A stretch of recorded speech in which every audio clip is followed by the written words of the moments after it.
Assalamualaikum, anda sedang menonton Sekilas Fakta 29 Jun 2021 bersama dengan saya Nursyah Mama Amin.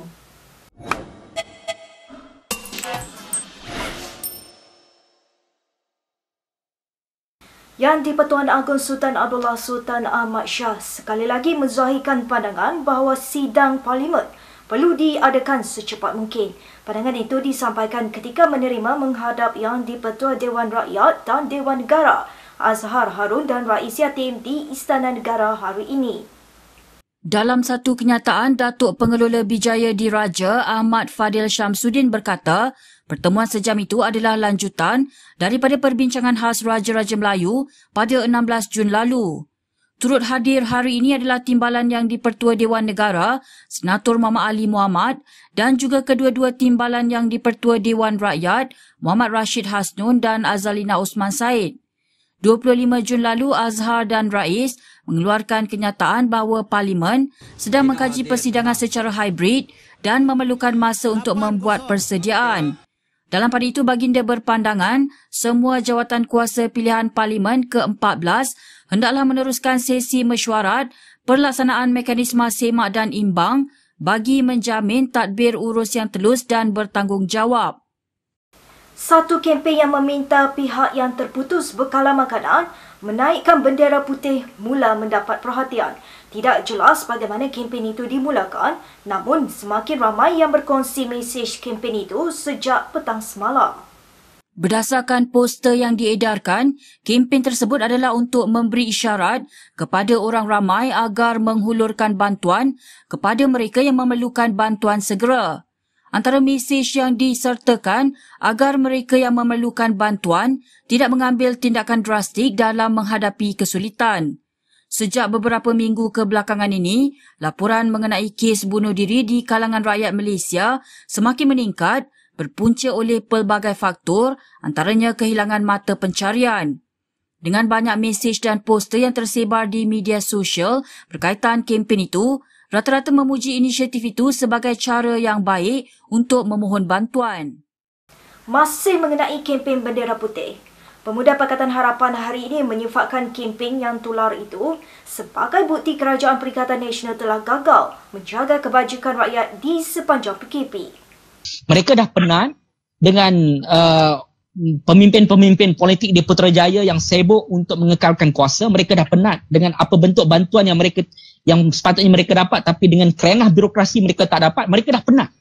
Jadi ini adalah social movement, gerakan yang digerakkan sendiri oleh rakyat untuk mereka survive, untuk mereka hidup tidak ditekan dengan masalah harian yang sedang mereka hadapi. Sementara itu, Ketua Biro Mobilisasi Amanah, Muhammad Sani Hamzan berkata, Amanah akan turut menaikkan bendera putih di seluruh negara. Menteri Perumahan dan Kerajaan Tempatan, Zuraida Kamarudin, turut menzahirkan keprihatinannya dengan menyatakan sokongan terhadap kempen itu. Bagaimanapun, tindakan mereka dibidas warga maya kerana dilihat cuba menumpang gerakan yang dimulakan rakyat. Baik, berita seterusnya. Moratorium pinjaman bank selama 6 bulan yang diumumkan oleh kerajaan semalam bukan tanpa faedah. Perkara itu dinyatakan oleh Menteri Kewangan Tengku Zafrul Abdul Aziz dalam sidang medianya hari ini. Bagaimanapun, Tengku Zafrul menemui pemberita selepas sidang media tersebut dan menjelaskan beliau telah meminta bank untuk tidak mengenakan faedah berganda atau charge lewat bayar. Menurutnya, beliau tidak mengumumkan perkara itu sewaktu sidang medianya kerana Bank Negara dijangka akan mengeluarkan pengumuman rasmi tidak lama lagi. Untuk rekod, faedah berganda bermaksud faedah yang dikenakan kepada faedah sementara pembayaran pinjaman ditangguhkan. Semalam dalam pengumuman pakej bantuan pemulih, Perdana Menteri Muhyiddin Yassin mengumumkan moratorium automatik 6 bulan untuk semua jenis peminjam tanpa mengira kelas masyarakat. Bagaimanapun, banyak pihak bimbang mengenai charge atau syarat tambahan akan dikenakan kepada peminjam jika menerima moratorium tersebut.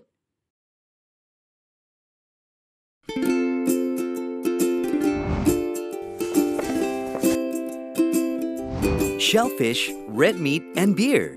If you love indulging in these foods, you may end up with high uric acid level in your blood. These foods consist high level of purine, a substance that will eventually break down into uric acid and be excreted through our urine. It is recommended that the amount of dietary purines should be kept between 600 to 1,000 milligrams per day. Having too much uric acid in your blood can cause attacks of gout. It can also cause kidney stones and blockage in the kidney.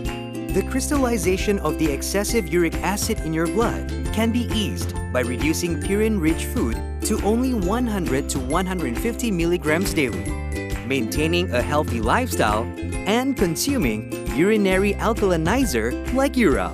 It consists of sodium bicarbonate, citric acid, and sodium citrate that increases the urinary pH and solubility of uric acid to prevent crystallization. Best of all, it's lemon-flavored and sugar-free.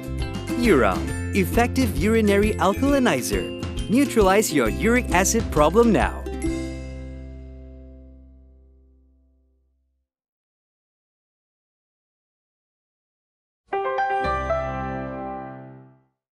Timbalan Yang di-Petua Dewan Rakyat Muhammad Rashid Hasnun menafikan dakwaan dia melanggar SOP PKP kerana menghadiri kenduri durian baru-baru ini. Sebaliknya, Muhammad Rashid berkata rakaman tersebut adalah video lamanya sebelum PKP, iaitu pada tahun lepas. Terdahulu, seorang pengguna akaun Facebook memuat naik satu rakaman Majlis Kenduri Durian dengan kehadiran wakil rakyat yang didakwanya sebagai timbalan speaker. Walaupun dinafikan oleh Rashid, beberapa warga maya mendakwa bahawa video kenduri durian tersebut merupakan kejadian yang baru berlaku. Ini susulan terdapat gambar-gambar yang memaparkan Rashid serta beberapa individu lain dalam video tersebut berada di satu majlis di Batu Pahat yang turut dihadiri Menteri Perumahan dan Kerajaan Tempatan Zuraida Kamarudin pada 27 Jun Ahad lalu. Sementara itu, Ahli Parlimen Johor Bahru Akmal Nasir memberitahu pihaknya akan membuat laporan polis dan menyertakan bukti-bukti tambahan bagi membantu pihak polis menjalankan siasatan mengenai video tersebut. PDRM akan membuat permohonan semula kepada Interpol bagi mengeluarkan notis merah terhadap seorang lelaki warga Malaysia di Jerman. Ini berikutan lelaki itu mengeluarkan satu kenyataan di media sosial yang berbau hasutan dan perkauman terhadap institusi diraja dan kerajaan.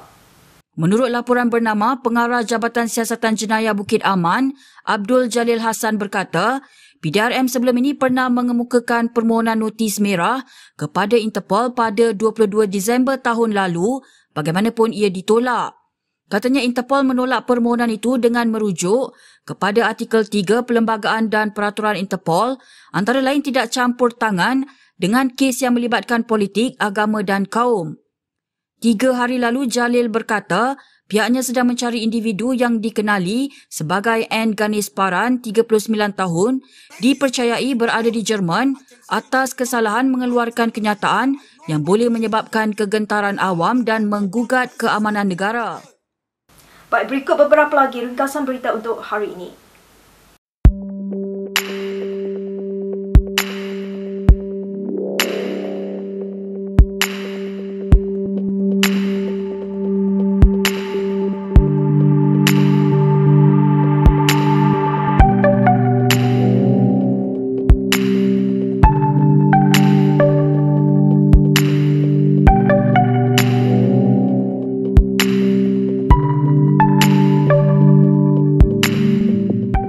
Sekian sahaja daripada saya, Nur Syah Mama Amin, untuk Sekilas Fakta. Untuk lebih banyak berita, anda boleh melayari kinitv.com. Anda juga boleh mengikuti kami di Instagram, Twitter, YouTube dan Facebook. Salam hormat dan jumpa lagi.